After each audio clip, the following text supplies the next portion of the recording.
Garbės Kristui.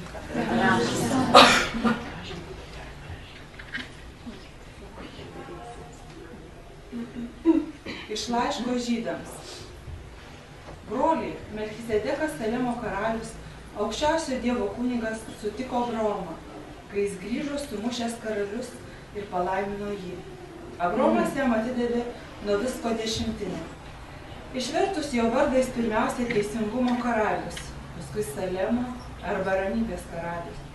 Be tėvo, be motinos, be kilmės sąrašo, neturintis nei dienų pradžios, nei gyvenimo pabaigos.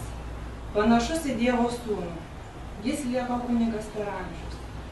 Tai dar labiau paaiškėja, kai iškyla kitas kunigas, panašus į Melchizedeką, tapęs kunigu ne kūniško įstatymo teise, bet nesorgumo gyvenimo galybė.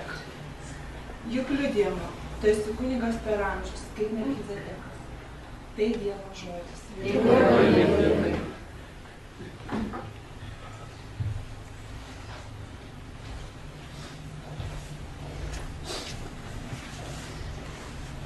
Garbės Kristui.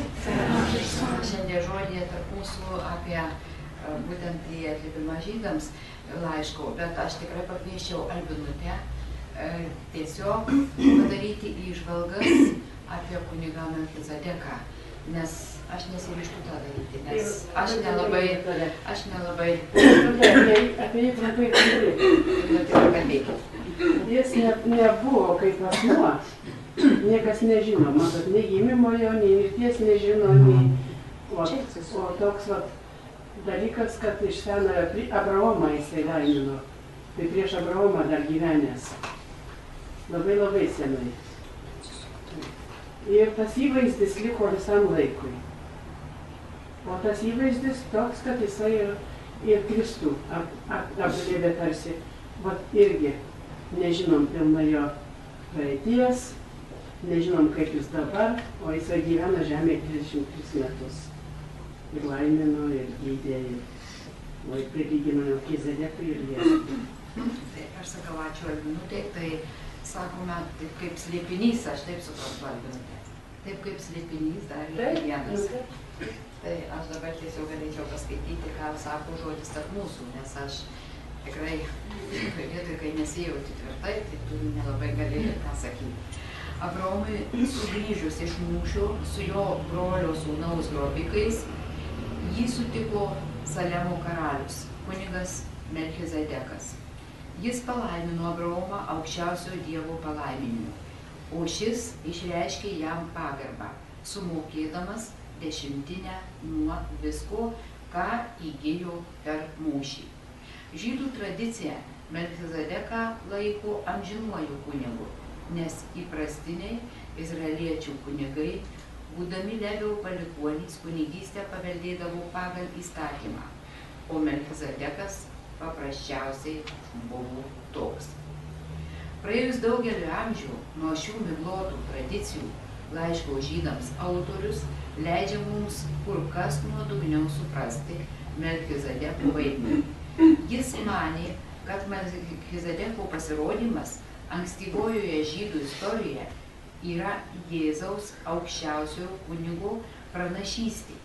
Laiško autorius sako, kad Melchizedekas buvo Jėzaus garbingumo atspindys. Išvertus jo Melchizedeko vardą, jis pirmiausia teisingumo karalius, ramybės karalius, panašus į Dievo sūnų. Jis lieka kunigas per amžius. Kaip ir Jėzus, Melchizedekas buvo pateptas Dievu, o ne žmogaus. Įprastiniai levitų kunigai permaldavimui už nuodėmes aukojo gyvulius, o Jėzus atidavė savo tobulą kūną bei kraują. Tai buvo didžiulė atperkamoji auka už Dievo tautą. Dievo sūnus kartą ir už visus praliejo savo nesuteptą kraują. Kaip auka. Nuo tol daugiau nebereikia aukų už nuodėmes. Jo auka pranoko visas kitas ir visam laikui atvėrė mums kelią pas tėvą. Jėzaus kunigystė nepamainoma ir amžina. Ar visą tai neįtikina, kad Dievas prieš daugelį amžių iki šio įvykio jau numatė mūsų išganymą. Ar tai mūsų nepadrasina sudėti visas viltis į Dievą? Mes galime gyventi pasitikėdami, kad mūsų didis aukščiausiasis kunigas stovi priešais tėvą ir mus užtaria. Mes galime patirti apvalančią Jėzaus kraujo galybę, atgręžti į jį savo širdis ir būti pripildyti išminties bei stiprybės. Nesame vieni šiame pasaulyje. Jėzus visada yra mūsų pusėje. Kaip Abraomas sumokėjo dešimtinę nuo savo turtų Melchizedekui, taip ir mes atiduokime savo gyvenimą mūsų didžiam aukščiausiam kunigui Jėzui. Jėzau, ačiū tau už tavo amžinąją kunigystę. Visada būsiu dėkingas, kad užtari mane pas tėvą. Garbinu tave, kad suteikė man gyvenimą ir naują gyvenimą visiems žmonėms. Taigi, iš tikrųjų, ačiū, kad klausėte. Kiekvieną kartą vis naujos įžvalgos, kitą kartą, aišku, sudėtingiau yra suprantami dalykai, bet vienas tas aišku. Ir dar kartą mes grįžtam prie to pačio, kad iš tikrųjų mes ne vieni esame čia. Mes ne vieni esame, kad ir kaip mums kas sunku bebūtų. Jeigu mes pasikliausime viešpačiu, iš tikrųjų mums visos bėdos taps kitaip pakeliamos. Ir jeigu mes suvoksime, kad visas mūsų net ir slapčiausias mintis, jos yra žinomos ir jos yra skaitomos. Iš tikrųjų, kad mes neturim ką paslėpti. Nuo vienas kito mes galim slėpti. Nuo patys savęs kitą kartą galim slėpti. Bet jeigu mes suvoksime, kad mes apsivalysime nuo visų šitų dalykų, kurie sunkina mus, nuo pykčio, nuo pavydo, nuo nemeilės kitam, nuo iš tikrųjų galbūt pasismaginimo, kad kitas labai sugeba, arba va, aš čia parodysiu savo protą, tai nuo to tikrai iš tikrųjų mums geriau nebus. Tai jeigu mes tą suvoksime, tai mums tas gyvenimas visiškai taps kitoks.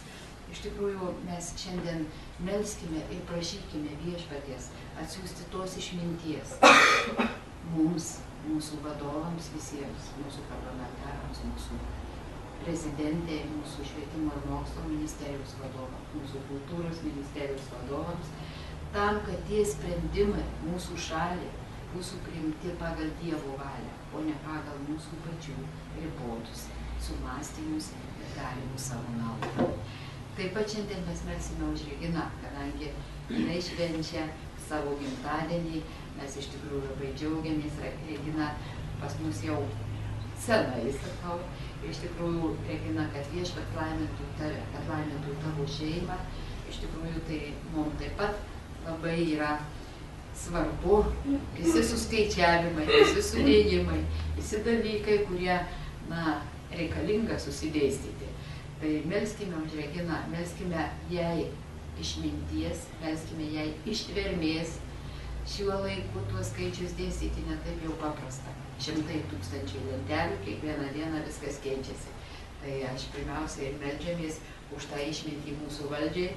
Iš tikrųjų, kad tą patį nedėstytume į skirtingas lenteles ir šitiek nepriverstume žmonės per skaičiukus eiti ir vėl tą patį vis keisti kiekvienais metais.